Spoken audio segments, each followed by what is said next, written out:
The calculus of collapse. They left me with a worthless pocket watch and a promise etched on the back. 20 years later, I used the calculation from that same promise to destroy their multi-billion-dollar lie. My name is Rhiannon Rye Bellwether. My office sits 80 stories above Arclight City, overlooking the sprawling, pulsating energy grid of the Aura Core project. The view is the ultimate symbol of control, a mesmerizing spiderweb of plasma conduits and silent fusion towers. My space is all precision machined titanium, low-light data screens, and the faint, crisp scent of ionized air. I am the Chief Technical Officer, CTO, and presumptive CEO of Novastar Energy. Today is my 34th birthday. My security director, a man named Kale, leaves a small plain wooden box on my desk. It's not a card. It's a custom-made, military-grade charging station for my neural interface. Efficient. That is my preference. A high-frequency vibration from the nearest fusion tower cuts through the silence. The titanium walls hold firm, but the sound, the faint whine of immense power, is enough to crack the present. The ionized air fades. The titanium vanishes. The smell of controlled plasma is replaced by the humid, oily stench of a collapsing industrial park. I am not in Arclight City. I am in Rustwater Basin. The place in Rustwater was a gutted warehouse space, converted illegally into apartments. We had no windows, only high air vents that whistled with the sound of neglect. I was turning 14.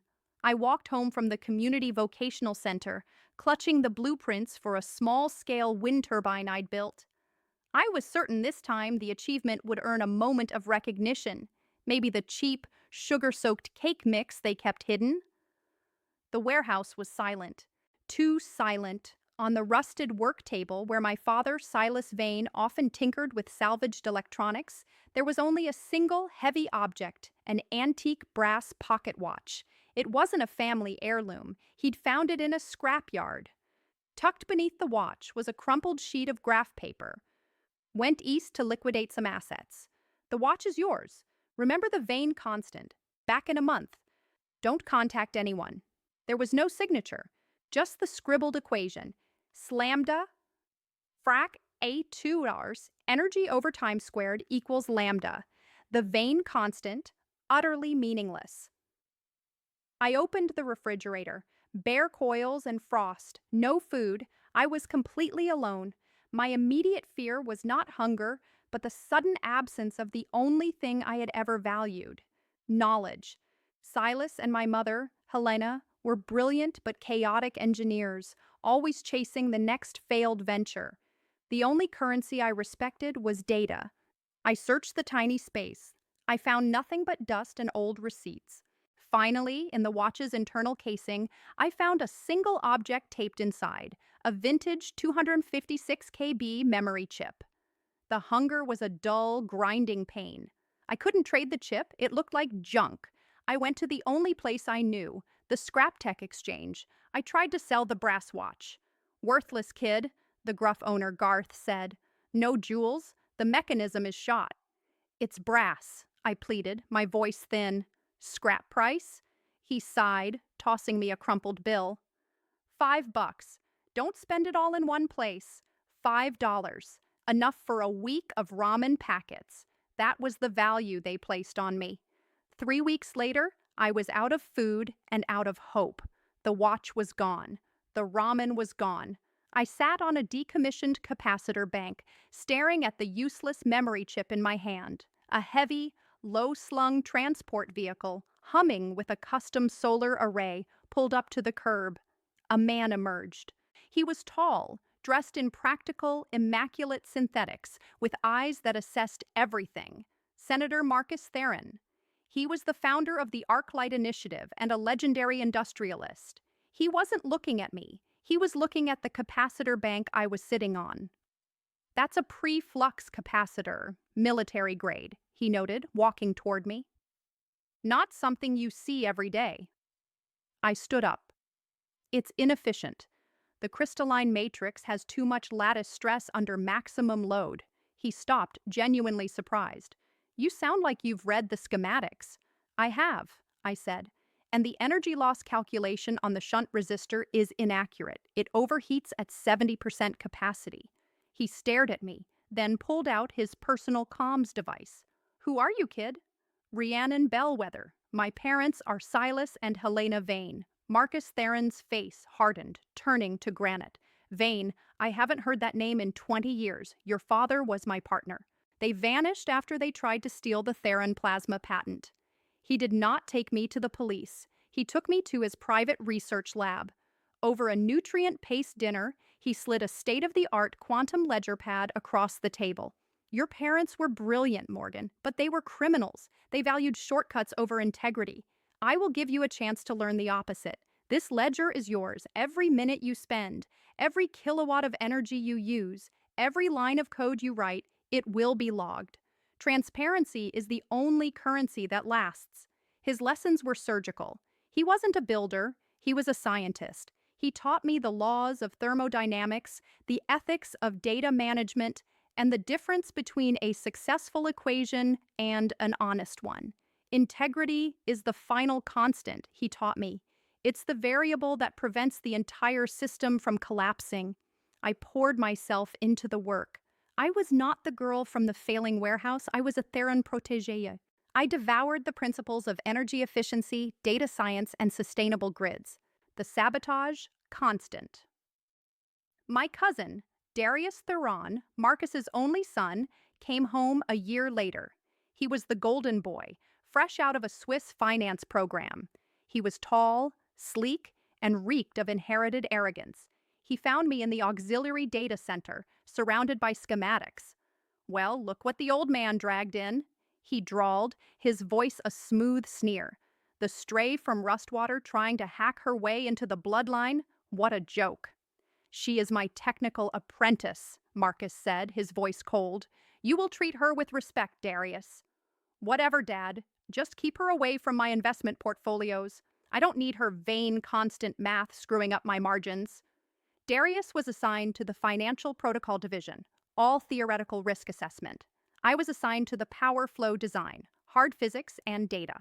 We were bidding on the biggest contract in the world, the Global Grid Synchronization Project, a massive overhaul of the world's energy system, centering on Marcus's patented fusion technology.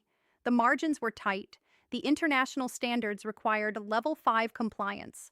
Darius scoffed at the requirements. Just fudge the compliance numbers. Nobody checks the source code. The quicker we get the contract, the quicker we flip the stock. We can't, I said quietly, interrupting his call. The gravimetric shunt array design you submitted will fail at peak load. It doesn't account for the quantum entanglement leakage factor. Darius glared at me. Excuse me? The leakage factor? Stick to sweeping the data floor, Vane. I ran the simulation, I countered. You used a simplified linear equation. It's a parabolic decay.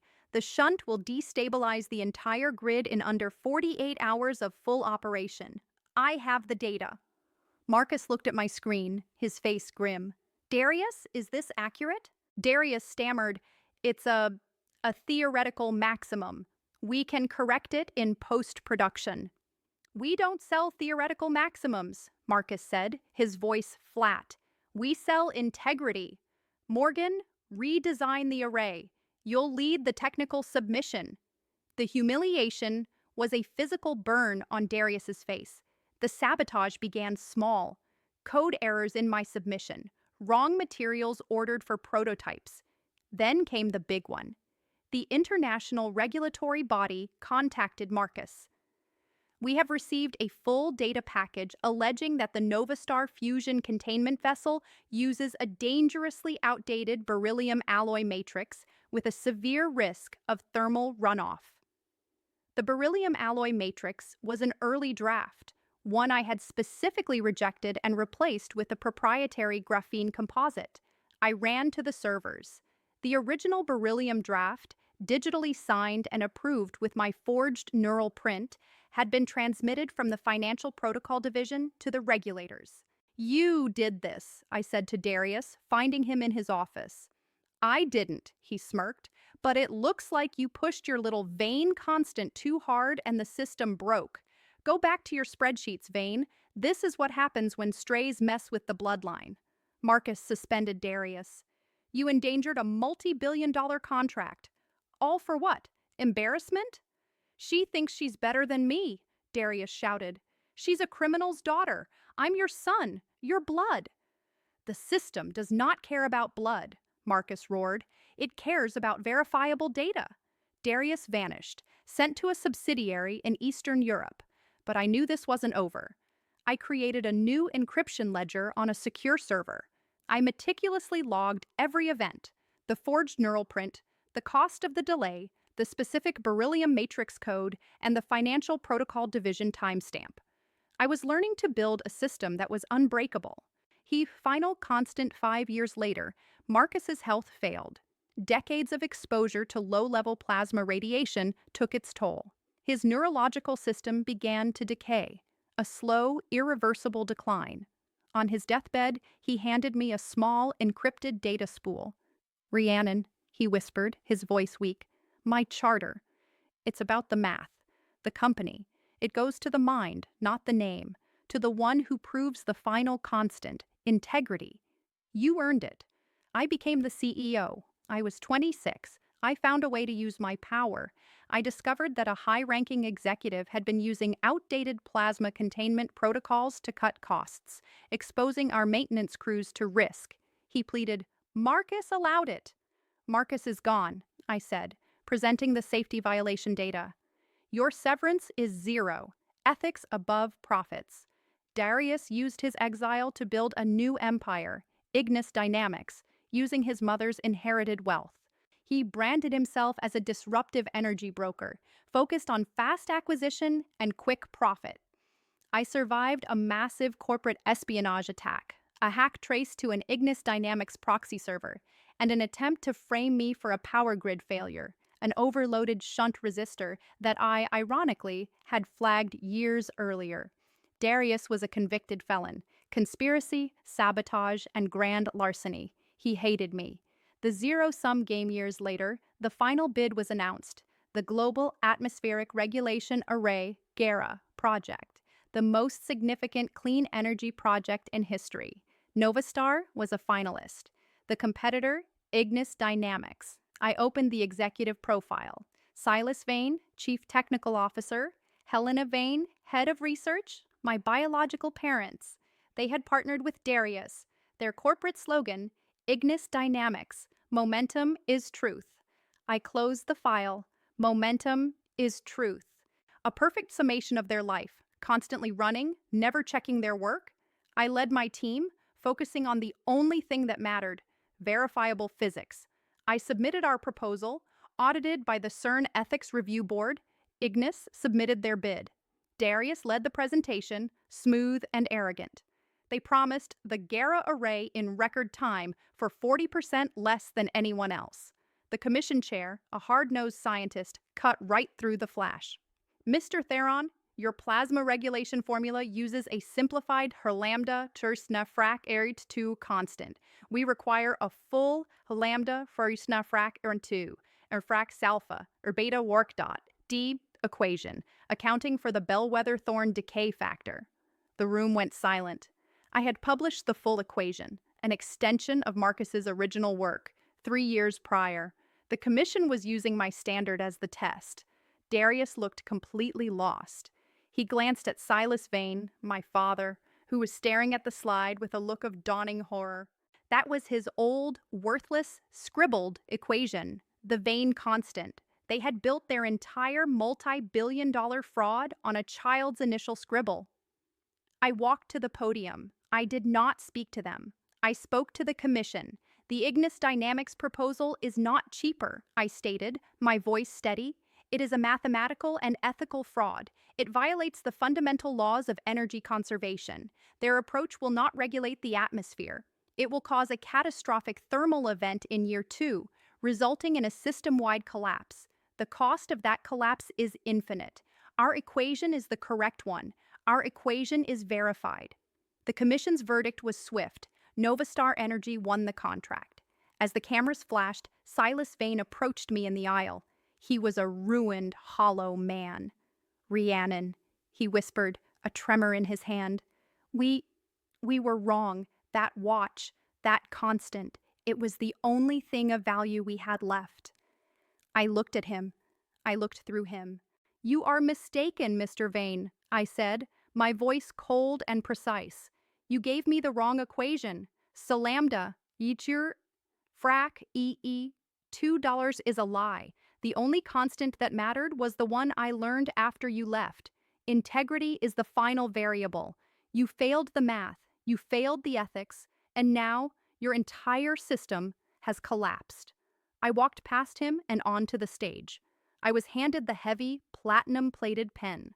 I signed the contract, Rhiannon Bellwether. The final equation was complete.